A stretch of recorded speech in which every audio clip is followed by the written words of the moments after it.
The Galactic Assembly had studied humanity for centuries, cataloging human biology, psychology, and technological progress with clinical detachment. Humans were weaker than most Deathworld species, slower than the apex predators of the spiral arms, and laughably short-lived by galactic standards. They were not the strongest, not the smartest, not the most unified, and certainly not the most advanced. So when the Council convened to answer the oldest comparative question in xenostudies, the results unsettled them all. What is the one thing humans excel at? The chamber floated in orbit above a neutral star, its walls alive with shifting constellations and data streams. Representatives of 1,000 species listened as the archivist AI replayed humanity's rise, wars that should have ended them, disasters that erased cities, plagues that rewrote their history again and again. Each time humanity fell, and each time humanity returned, not stronger in muscle, not faster in thought, but altered, adapted, and strangely smiling. The Vorwan analysts spoke first, noting human persistence. The Celt argued it was creativity, citing music, art, and chaotic innovation. The machine minds proposed redundancy as the key. Humans building systems designed to fail and survive anyway. None of the answers felt complete. Then a junior observer from the Outer Rim requested permission to speak. She had watched human colonies on the edge of known space, places written off as impossible to hold. She had seen settlers rebuild after atmospheric collapse, after pirate raids, after corporate abandonment. They buried their dead, argued fiercely, then picked up tools and continued, not because success was guaranteed, but because stopping never occurred to them. The assembly dismissed the testimony as anecdotal, yet the data kept pointing in the same direction.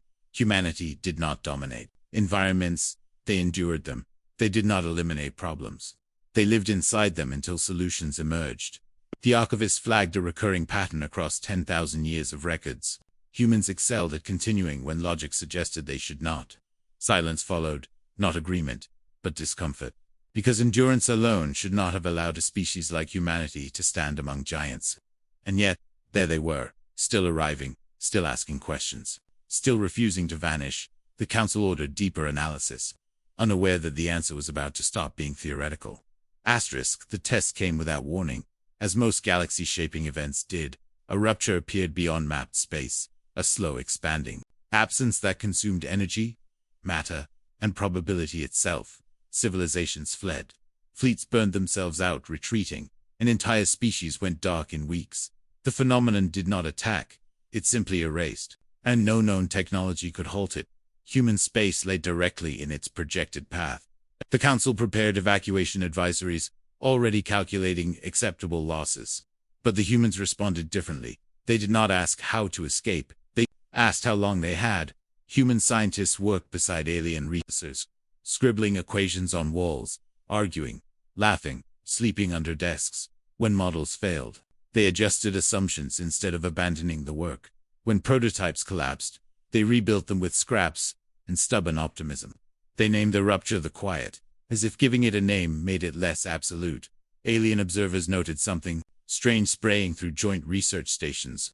Other species began mimicking human behavior, staying awake longer, retrying failed experiments, refusing to mark projects as impossible. Hope, previously considered an emotional inefficiency, became a shared resource. Humans told stories during blackouts, jokes during simulations, memories of past disasters they had survived. They spoke not of victory, but of getting through the next hour. A breakthrough did not come as a miracle, but as a patch, a partial field that slowed the Quiet by fractions of a percent, useless by military standards, priceless by human ones. Slowing meant time, and time meant options. The Council authorized full deployment, still skeptical, as the field expanded. Engineers burned out, ships were lost, and whole stations vanished. Humans mourned, then continued. They cried openly, then returned to work. The distinction unsettled species that separated grief from function. When the Quiet finally stalled, not destroyed but contained, the galaxy exhaled. Victory speeches were prepared, medals designed, histories rewritten. Humans attended the ceremonies politely, then went home. For them, survival was not a triumph, it was a habit. In the aftermath, the Council attempted to isolate the human advantage. Endurance training programs were proposed, psychological resilience modules designed. None of them worked. Other species could copy human tools, but not the mindset behind them.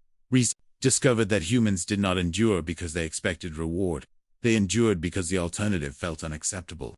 Stopping meant surrendering the future, and humans treated the future as a shared responsibility, even when they disagreed. On everything else, human history revealed a pattern. Every generation believed it lived at the edge of collapse, and every generation prepared stories, art, and dreams for those who might come after. They planted trees they would never see mature, built archives for disasters that had not yet happened. This was not optimism, it was defiance. An alien philosopher described it best. Humans assume pain is temporary and meaning is negotiable. If something hurts, they adapt. If something fails, they redefine success. They do not ask if they can win, only if they can continue. Attempts to simulate this logic in machine minds failed repeatedly. Algorithms demanded probabilities. Humans accepted uncertainty. Where machines halted at insufficient data, humans guessed, experimented, and learned. Where others sought permission, humans sought momentum. The Council finally amended its records. The one thing humans excel at is not war, intelligence, or invention. It is persistence under ambiguity. The ability to move forward without guarantees, without clarity, without permission. This revelation disturbed long-standing galactic hierarchies, because it meant that humanity would never truly be containable. They would explore dangerous stars, negotiate with impossible entities, and rebuild after losses that shattered others. Not because they were fearless, but because fear had never stopped them before. Predictably many speeches tried to weaponize the discovery. They pushed populations into harsher environments, expecting human-like results. The outcome was catastrophe. Without the cultural glue of shared narrative and mutual care, endurance became suffering without purpose. Humans protested these experiments loudly. They argued that persistence without meaning was cruelty, not strength. Endurance worked for them because they carried each other through it. Community turned hardship into something survivable. Some species listened, others did not. Those who listened began exchanging stories with humans instead of strategies. They learned to commemorate failure, to laugh during scarcity, to treat survival as a collective act. Slowly, quietly, the galaxy changed. Human ambassadors became less like diplomats and more like storytellers. They spoke of lost cities and rebuilt homes, of mistakes repeated and lessons learned too late. They never claimed perfection, only continuity, and that honesty resonated. When new crises emerged, responses shifted. Instead of asking who would win, coalitions asked who would stay. Instead of planning for domination, they planned for recovery. Humanity did not lead by command, but by example. Centuries later, when the question was asked again by younger civilizations, the answer was simpler. Humans excel at continuing, at getting up after failure, at caring even when exhausted, at believing tomorrow is worth effort today. They are not the strongest species in the galaxy. They are the most unwilling to quit. The archivist recorded one final observation. As long as humans exist, extinction events are delays, not endings. Because somewhere, someone will keep going. Not for glory, not for certainty, but because stopping feels wrong. And in that quiet, stubborn refusal, the galaxy found its most reliable constant.